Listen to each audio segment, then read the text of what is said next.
The iRacing NIS Series is back for 2025, allowing all of us to live our dreams of becoming a stock car racer. My goal this year is to try to compete in all 36 races of the official Open Setup Series and also compete in all 38 rounds of both the Xfinity and the Truck Series. That means a total of 112 races throughout the year. I only get one shot at each of these events though, so if I get wrecked on lap 1, that's my hopes for that week's race in that series over. This week we are racing here. Get yourself subscribed and help us reach our goal of 20,000 subscribers. In these videos, cautions will be removed, but all the racing laps are left in, so let's do this thing. Well, if any of you guys watched the truck race we did a couple of days ago, we ended up in quite a high SOF race as the second lowest ranked car. I've managed to go one better for this Xfinity race. We are in an even higher SOF, 2.8k this time round, and I am the lowest ranked car ready for this one, so well, we can only end up basically finishing better than where iRacing thinks we will, so hopefully that means we can try and gain a bit of iRacing as well. I need, I think, 72 if I wanted to get up to 2k, but 90 laps ahead of us then here from Homestead. Let's go racing then, boys, and hopefully, say, we can try and take some of what we learned from the truck race and bring it into this one as well, of course. Got a little bit unlucky with the fuel strategy at the end of that one, but again, I think early on, my goal is just trying to hold the high line as best as we can there, right up against the wall, just nudging it first time round. But yeah, this thing, definitely I've noticed as well, kind of it takes a few laps for it to kind of get stable in a weird way. Oh no, we got a big wreck. We got a big wreck. I'm not going to avoid it. I think that might be our night ruined. The pit lane speed limit is 80. Don't know if I'm going to be able to sort out the damage from that. We won't bother with fuel or tyres. Yep, I'm well aware I've done that as well. Just, you know, it looked like they were all sliding down rather than up, which was a bit of a problem. Let's have a look. 60 Celsius. 9 minutes of optionals. Oh, that's really bad. But we've ended up with a wreck on lap 1. We might try and take some of it, try and stay on the lead lap, and just keep kind of retaking optionals as best as we can. Well, trying to get ready to go green then once again here, and well, we've still got 8 minutes of optional repairs on the cars, so I think we're going to need a couple more cautions before we get to the end of this race. But like I said, you know, especially when you get something like that, when you're such a low-ranked car in one of these races, there might still be an opportunity to gain some iRacing. Or by the end of it there, as this guy not really going off of the restart then. But yeah, I mean, straight line speed actually doesn't seem too awful. It's not fantastic, but it's not as bad as it could be. So this guy just in front of me immediately gets a big slide, trying to get some temperature back in his tyres. And we will immediately then... Oh, I mean, yeah, the only issue I have got is the car is pulling quite aggressively to the right.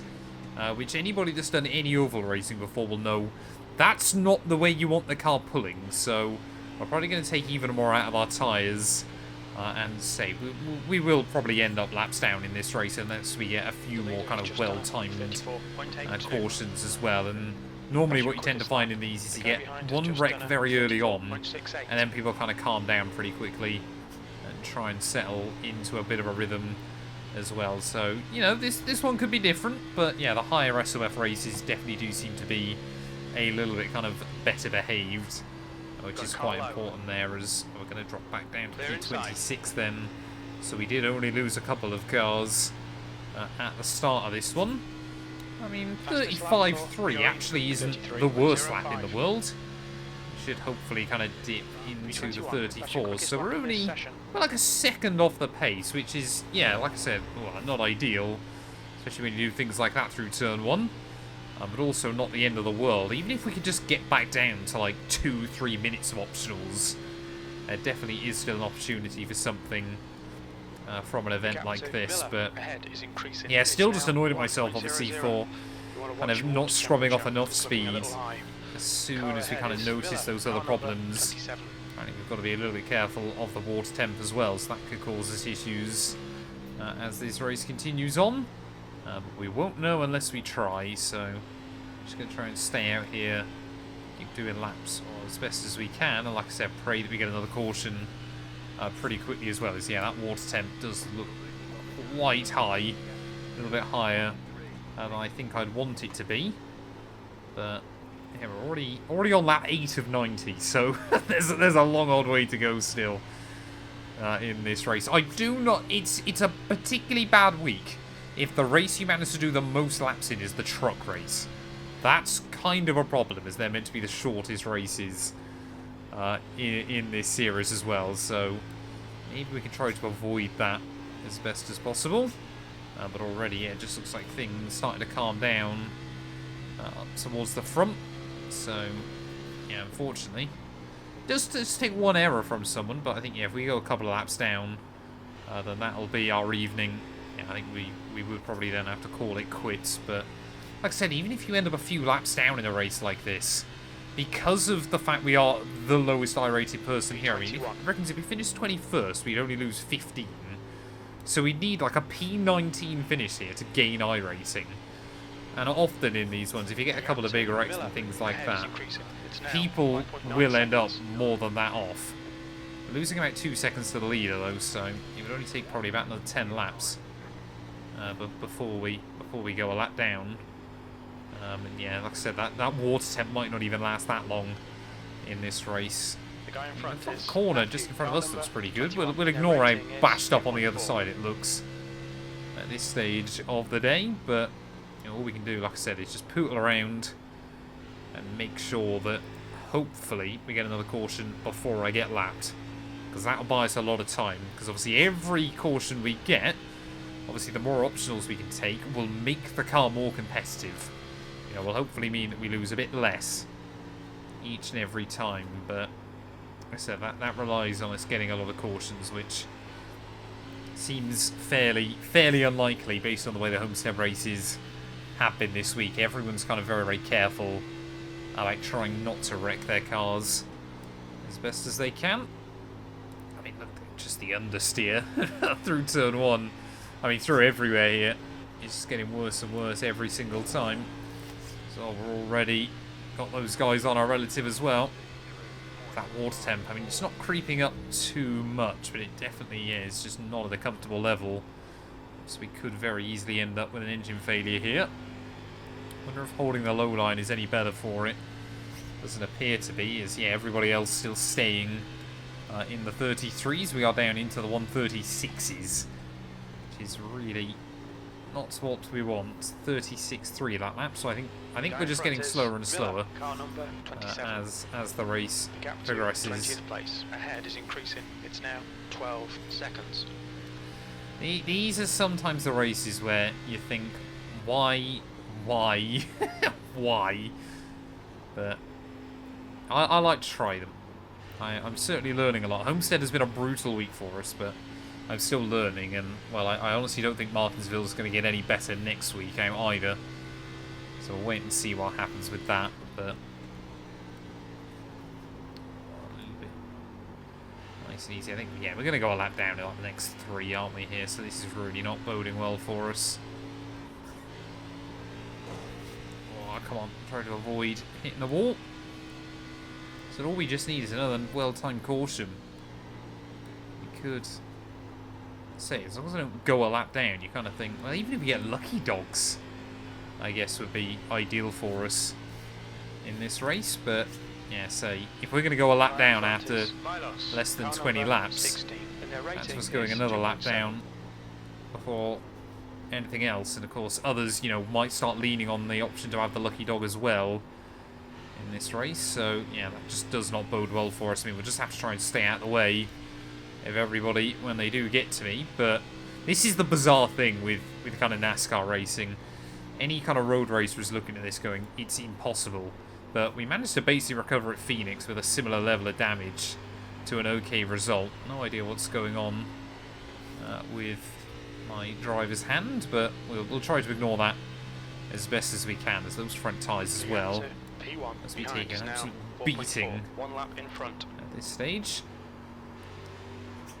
I mean, look at that. We're basically just on full lock, aren't we? 3 is now in the lead.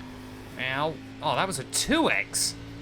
How on earth was that a 2x? You have 6 incident points. Yeah, we'll try and just get down below the apron. Stay out of everybody's way as best as we can. Ooh. Let's try and kind of stay out of the way as best as we can. And get back on with it again. I said don't want to make too many enemies in a race like this. It's quite difficult though just to stay on the apron, to be honest, because of the way the camber works. Especially with everybody else just trying to hold the, you know, as close to the apron as they can as well. Definitely seems to be the line for in the Xfinity.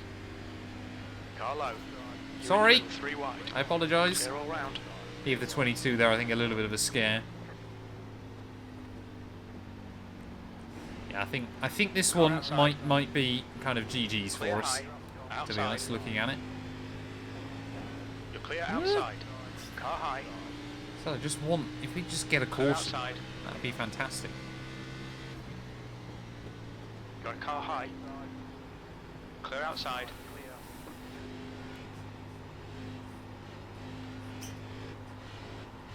Problem is as well is already the field spread out quite nicely. So it might be even more difficult there. And I mean, we've got a lap down to everybody else. I think if we go 2 laps down, then I will just call it. The guy ahead We could easily end up kind of 10 laps down in this race. So even if there's some late wrecks, we're kind of just a danger to everybody else on the circuit, to be honest. It's not really what I want to do, because I'd feel awful if I did end up accidentally wrecking somebody. There's another one in the wall, though, so... There's definitely still a little bit kind of going on. Ow. That's another 2x.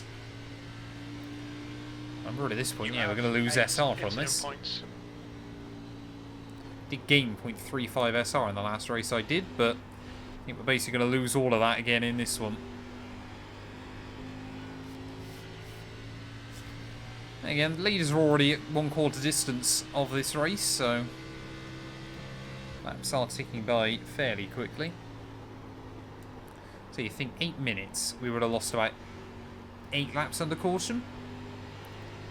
So if we're going to lose kind of a lap every 10 or so, we're basically no better off. Oh man.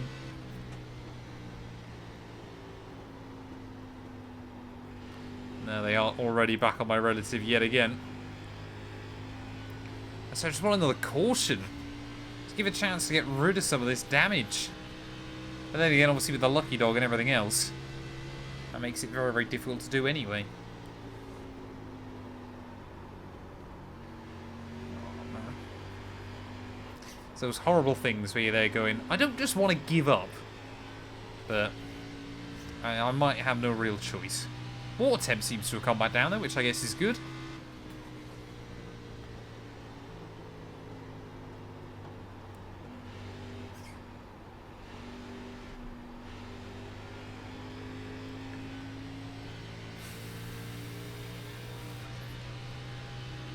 So we're only going to get to about lap 25 before we go 2 laps down as well. So I think, yeah, especially if the guy in front ends up going a lap down, which looking at the pace differences might happen, then we are kind of completely out of it, aren't we? Just no real chance of getting a lucky dog or anything like that. Still running a good 3.5 seconds off the pace of your front runners as well. So yeah, this just does not bode well. I'm not one that enjoys giving up in these kind of races, but like I said, I'd feel terrible if I took someone out. I just want to get to the finish. It's all I wanted, and for it to all go wrong on lap 1 is so disappointing. But yeah, I think we might have to call this one, annoyingly. 15 minutes in. Even if I could just get to half distance to get the MPR, that'd be nice, but I think it's going to be a long old limp. We want to try and get there, annoyingly. See, if I felt like there was any real chance of another caution, and I would love to believe, but I just don't think it's going to be the case. I'm enjoying watching my AI, though, not really know what to do with his hands on the steering wheel, which is quite funny. Right, the guy ahead of us is Edward, car number 12, and their rating is 3.1. I forgot to scroll off the speed. Out. That'll be another 2x. 3.6 seconds. 2 laps in front. Oh, that's made the steering worse. You have 10 incident points. Yeah, that's made the steering a whole lot worse. I think we're gonna have to call it. I think we're gonna have to call it, I'm afraid. Unless we get a caution pretty much now, say we're gonna lose like another 15 laps just by trying to serve. Actually, how bad is the how much has the optionals gone up by? Is what I'm interested to know. Look out for the pit speed limit. Don't get done for speeding. No need for fuel or tyres, I don't think. I think we might be okay on those. How much more optionals have we picked up from nudging that wall? Front right, 35%. Only another minute's 70%. worth. But yeah, I mean, we're going to lose like 20 laps from that, aren't we? So I think that is basically GG's for us. Not the way I wanted this one to go, but at least you got to enjoy me having an existential crisis for about last 10 minutes in with myself there. But thank you all so much for watching. Like I said, you know, I upload all of these anyway. All of the takes go up. Because that's racing at the end of the day. It does not always go your way. But I guess we'll be back very soon, ready for Martinsville next week. That is going to be a brutal, brutal set of races.